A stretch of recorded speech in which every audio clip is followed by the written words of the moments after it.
Hello, friends and families. Welcome to the Educa DPS podcast. My name is Javier Ibarra, Senior Manager of Media and Public Relations for Denver Public Schools. Today is a very special episode where we have gone mobile with our studio. As you can see, we're in our central office in our beautiful 14th floor. We call it the 14er, right? Because we're in Colorado.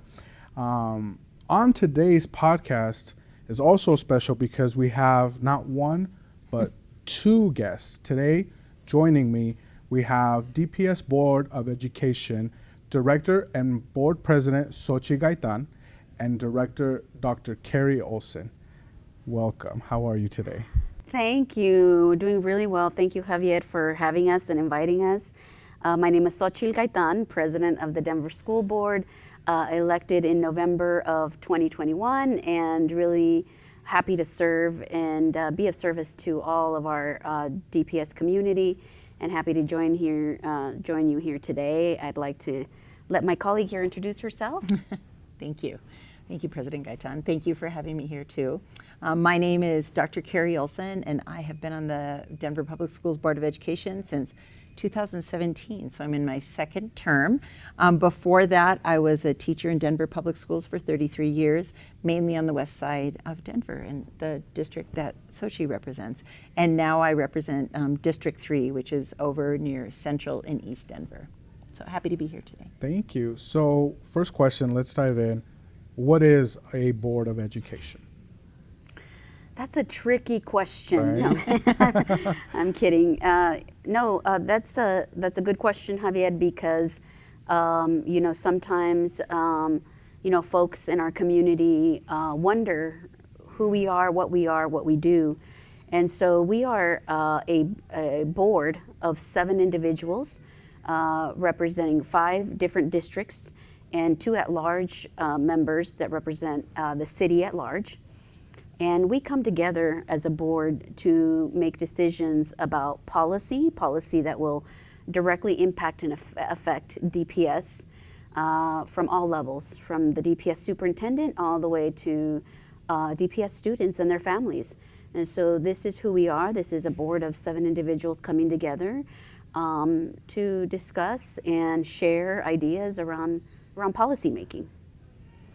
And just to build on that, I agree with everything President Gaitan said.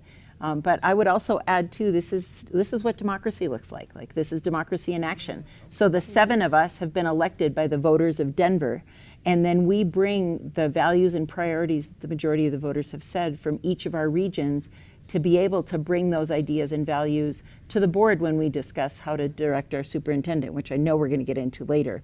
And so 5 of us represent, as President Gaitan said, each individual area, but then 2 represent the whole overall city of Denver. So as everybody says, this is what democracy looks like. So our Denver voters voted for you, so we can expect to see you out and see you in our schools and that sort of thing?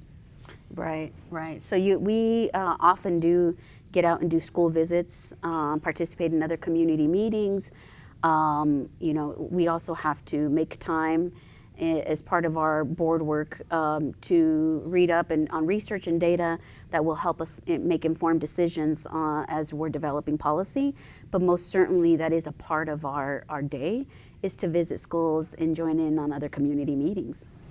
And talk with families, answer emails, meet with students. I think we all really enjoy hearing from students. School visits are fabulous. They're sometimes hard for us to schedule when we both work full-time outside of the board. And the board... It's important to know that you both work full-time, full-time. And do this. So you're volunteering your time, public servant, if you will. Right. Yep. Right. And we have talked, there's a stipend that some of my board colleagues are able to receive, so I know that's been in the news a lot. But it doesn't anywhere near cover all of the work that we do. I unfortunately am unable to take that because of my retirement situation, but the stipend is very small for all the work that we do. Absolutely. Well, let's get into the topic of why we're here today and what the community should know. Today's topic, policy governance. And my first question is, what is it? What is policy governance? Yeah, what is it? We all were asking and learning about the same question. And so policy governance is a governance model, a leadership model that typically most school boards use to govern over a school district. So it's not unique to Denver. Not unique to Denver at all. It is actually a quite popular governance model being used across the United States.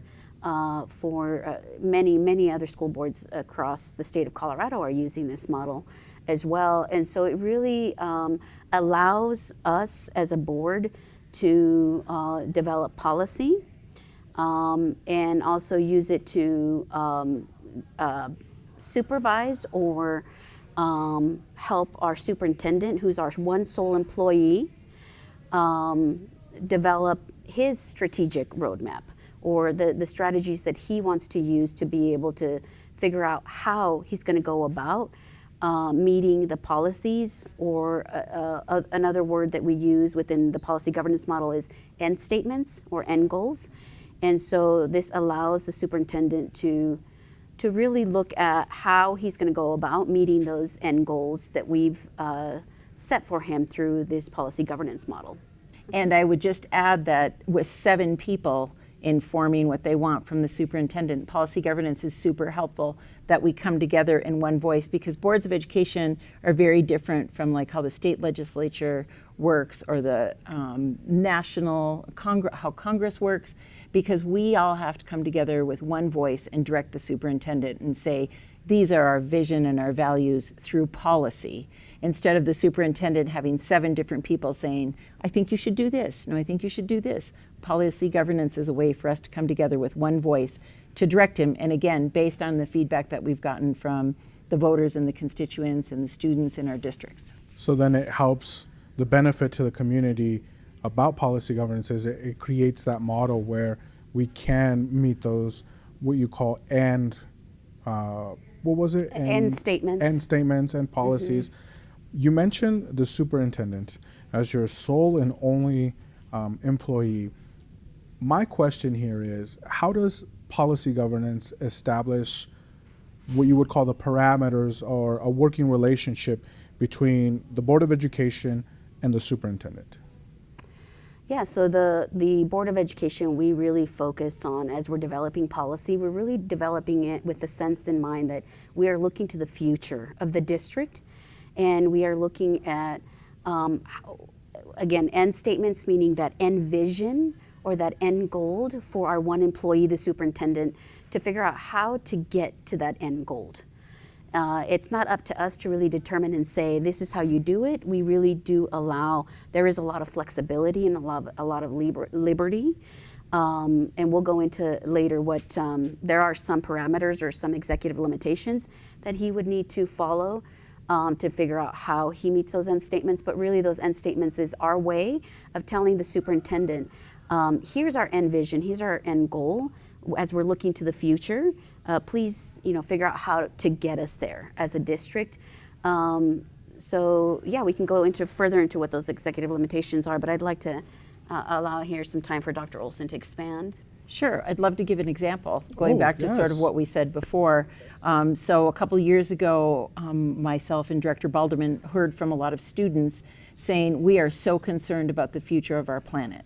We're concerned about the climate, we're concerned about sustainability. Help us. What can we do to push DPS to be a more sustainable place for us to study in and for us to think about the future of our city? It made me think of it when Sochi said, for the future, even beyond us. Right. So we worked with them over 2 years. We researched what other cities had done, what other school districts had done. They did a lot of the work, the students, with somebody from Dr. Marrero's team, Leanne Kittle, with a parent, Heather Bird Jackson. They set up meetings, and they came to us and they said, let's write an end statement that will tell Dr. Marrero from the board, this is the vision that we would like to see for Denver Public Schools. And it's like 1 sentence long. But in that, Dr. Marrero and his team have worked with the students to take it to places we never even expected.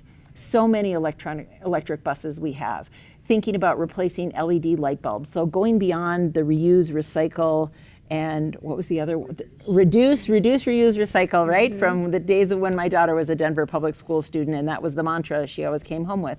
But it really goes deeper than that. So it's thanks to the students and the families. So again, that connection to our community, not just to the voters, but to the students in our schools who say, this is important to us.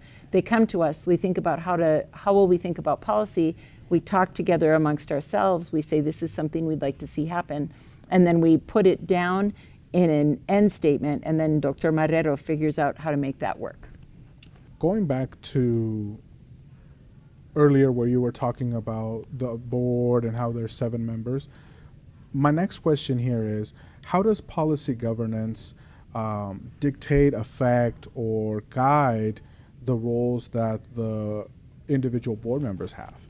So we have a set of policies that we call the governance processes policies. So now we're diving deep. So we're going to start. We're going to dive deep. We're going to dive deep into this this structure. There is a very clear structure under these governance processes that each of us has to abide by in order to do this work and govern over this district.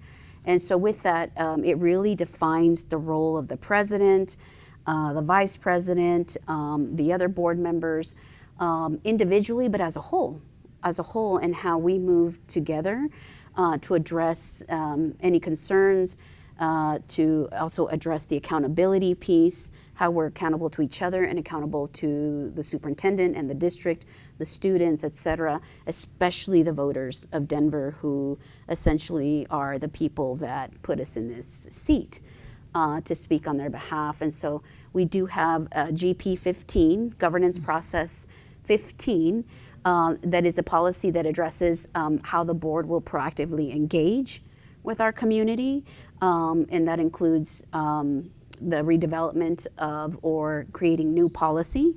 And so, I know we'll go further into sort of talking about the community engagement piece a little bit later on, but if you want to expand on this piece here with the public.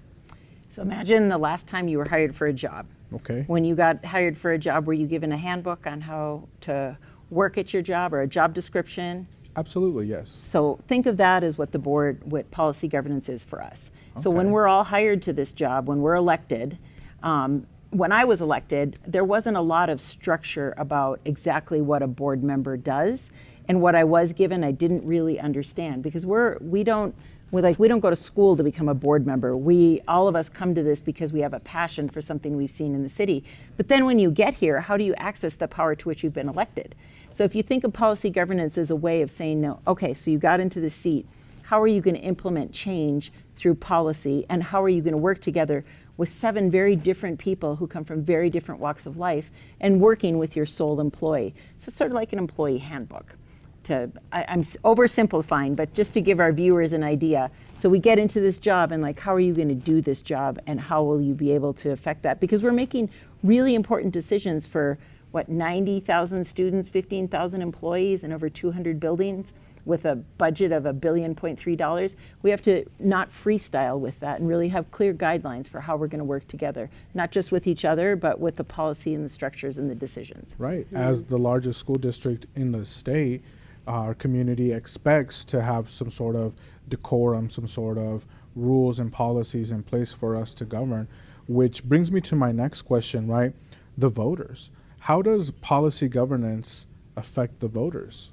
That's what's great about policy governance is this is the accountability piece, not only for us to place these governance processes with each other in how we govern together, but also for the voters. It's an accountability for the voters to say, here is how we will hold you accountable to what our needs and wants. Not only the voters, but when we talk about voters, we really are talking about just a wide breadth of community. I mean, we're talking about families, we're talking about parents, teachers, any staff within any school building, students, even other legislators that govern over the city and the state. Those folks are also considered voters. If you voted, and you live in this city and you voted for one of us, we are accountable to you and your needs, your wants for the future of DPS. And we're always looking to that. We're always looking to our community to determine what is next in the board work that we have coming ahead. And we're in a culture of accountability, I think, right? More than we have ever before. I think it's very important for us to hold our elected officials accountable, and therefore this is the way that we do it. Yeah, absolutely. It's also a way for people, the community, to determine how to assess our performance as well. As we're assessing the performance of our superintendent, the one employee, this is another way for people out there, the community, to also assess our performance and let us know how we're doing. I would also add it's a great way for the community to have their voices heard, and they'll understand how to do it, which is part of the reason why we're here today, because we want people to understand how to interact with policy governance. So let's say there's a group of people who dislike the sustainability policy that we put in. I can't imagine, but let's just say. Sure. They could then come to us and say, you know, Dr. Olson, you made this happen along with the other board members. This is what we don't appreciate, and this is how we'd like it to change. Whereas before, when there was a problem, people didn't really understand, where do I raise my voice? How do I raise my voice? And to whom am I raising it to? And Right. how can I affect change? The other important piece is we now have what we call as a first read. So we just put a policy out there around declining enrollment and how we'll think about school consolidation that is probably coming our way. But it's now out there for first read. Anybody can access that on Board Docs as long as they can figure out how to get to Board Docs and they can look at it and they can give us feedback, and now there's something to give us feedback on. Right. So they can read it. I know we've already gotten an email from a group that's taken the whole policy, looked at it and said, you got it right here, you got it wrong here. So it's a systemic way. In the end, I think it's going to create a more equitable way to interact with the board, because everybody's going to know where to find the policies. Everybody's going to understand how to raise their voice and say whether they are pleased or displeased with something and why. I like that last piece, and which leads me to my next question, which is policy governance anti-community engagement? No, absolutely not. It's not. No, it's We not. get that question all the time. Yeah, so what it really is policy governance really provides a space, a pretty ample space for community to really engage, as Dr. Olson was giving that some of these examples, for the community to collaborate with us and for us to allow that space for that collaboration to happen with all constituents, all voters, anyone who consider themselves community of DPS, right, at all levels, including teachers, including students. Students have a voice in this collaboration as well. And so if there's feedback coming, it can come from any direction to really advance board policies and board vision. So no, it absolutely is not, but what it is it is community driven. Board members are truly elected by the community. And so what's great about this governance model is that it allows for that voice to take place in that decision-making process, in that policy-making process. I agree 100%. It's not anti-community, but I can see how people are feeling that way because it's a big shift from how the board has interacted with the community in the past. And I remember when I was first exploring policy governance with then Vice President Jennifer Bacon, we were advised from some people we've talked to across the country that this can be a way to set up too many barriers to have access to the board and to the superintendent, and we need to guard against that. And I think this is a great example of us trying to open up the doors around policy governance, and I know you're also working with students to hear their concerns and perhaps record some podcasts like this as well, to help people understand how they can raise their voices in policy governance, but not at all. And in fact, one of the things I liked about policy governance when I first researched it is it has a specific area where it says you are accountable to the community, you're accountable to the voters, you're accountable to the students. And that's the most important piece about this that I think sometimes gets lost in all the talk of policy governance, but not at all. Right, right. And I think the piece I want to add is to really help our community, our DPS audience understand is the difference between board policy and administration policy, and helping especially our students and their families that may have concerns at the school level about certain things happening at their school, and sort of help differentiate the difference between administration policy and board policy and what really our role is and what is the superintendent's role. Right. I'm glad we're talking about this because I've seen both of you at events and things that we're doing at the schools, and every time that I do, you are actively engaging with the community, and I think it's important for the community to know and to understand that policy governance is pro community Exactly. engagement. My next question is impromptu because I wanted to ask this. Here at DPS, right? I'm a DPS employee. We abide by and follow and really are guided by what we call the strategic roadmap, which is how we are moving DPS forward, right? And it's three aspects. For those listening, just to give you a little bit about what the strategic roadmap is there's the adult experience, the system experience, and the student experience. And I think the one that we focus on a lot around is the student experience. But from a community member, how does policy governance help or work with the strategic roadmap? Is it part of the strategic roadmap? Yeah, I mean, I truly believe that the strategic roadmap came out of some of these concepts and ideas and end statements that were developed using the policy governance model. But if you'd like to add more, Dr. Olson, and Sure. and share more about that. The strategic roadmap came out of Dr. Marrero's listening and learning tour that he had, and he built that on the transition priorities and the crisis priorities that we had put in during the pandemic. Many people remember the Denver 2020 plan, and before the pandemic hit, we were in the process of redoing that, which was like a strategic roadmap for back in the day. And then the pandemic hit, so we had to put that on hold because we really wanted to be responsive to the employees and the people in our system as this unprecedented global event happened. And as we came out of that, we had transition priorities. So when Dr. Marrero was hired, he took those and he thought, what would a strategic roadmap look like based on the conversations that I'm having with the board and what I've learned from my listen and learn tour. And then we started building policy governance based on that and what the previous boards had done. But that sounds really complicated. So I'm going to give you just an analogy that we sort of talked about before. So let's say we all want to go to the mountains. Okay. So the board is going to set the vision of getting to, I don't know, Steamboat Springs. Okay. And then Dr. Marrero creates a strategic roadmap. How are you going to get there? And the board watches over along the way, like you said, the student experience, the adult experience, and what was the other one? Sorry. The system experience. System experience. I should know these off the top of my head. And we set the priorities around that. So we say, this is where we're going to arrive in Steamboat Springs, and this is how we want people to feel along the way. Now, Dr. Marrero, you figure out how that's going to happen. And then that's where we come in too, when you say, like, you've seen us out in the community.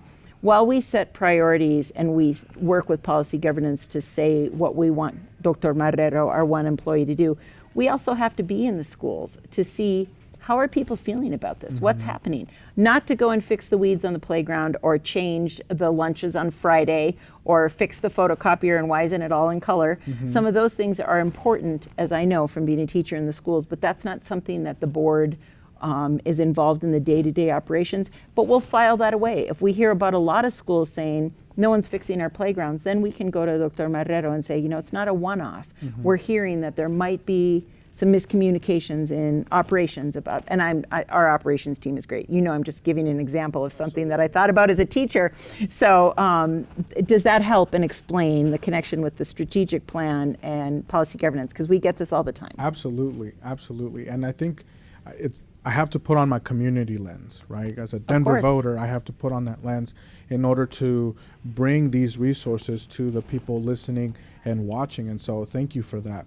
I want to ask, as a caregiver, if something goes wrong at my school, should I contact the Board of Education? Should I contact you? I mean, we certainly welcome any communication from any DPS viewing audience that's out there watching this today. We certainly welcome it. You know, when I brought the point of what is the difference between administration policy and board policy, you know, in terms of what's happening at the school level, you know, we would prefer and we recommend to families out there and caregivers to really reach out, to start at the school level. And if you're not getting the response that you're needing, at that level, then you can start sort of moving it up the ladder, so to speak, because that is considered an operational concern or operational issue. And so we leave those types of concerns and issues for the superintendent to address. And it's not something that we dive into on a day-to-day on the operations of school buildings, of any other matters or issues happening at the school level. But we certainly, welcome any communication from anyone out there that would like to share concerns with us. We read all of our emails. Yes. We just don't respond. We don't always have an opportunity to respond, especially if it is a concern on an operational matter such as, a complaint about a school or any particular issue at school level.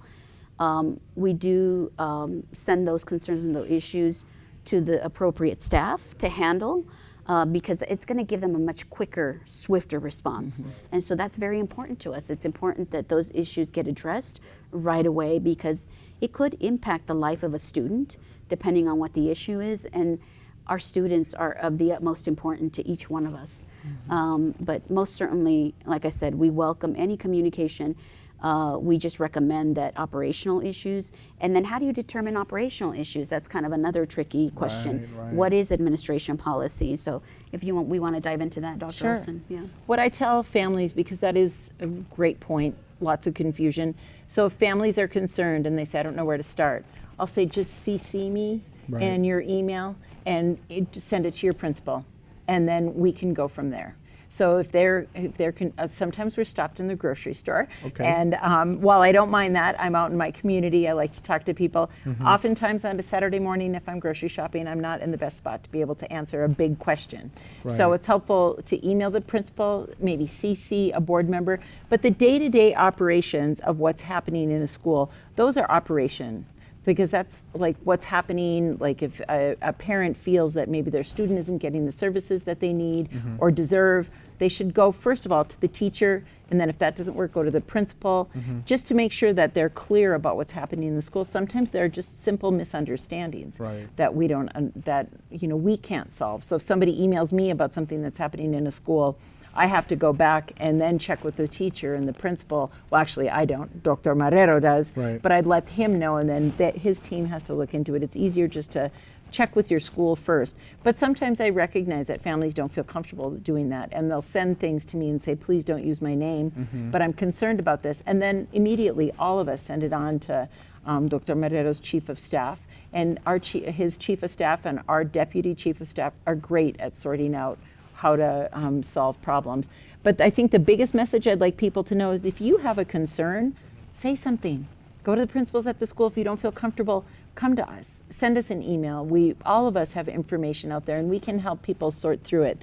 But the person who's going to solve the problem is going to be probably who's ever closest to that problem. The subject matter expert. The subject matter expert, exactly.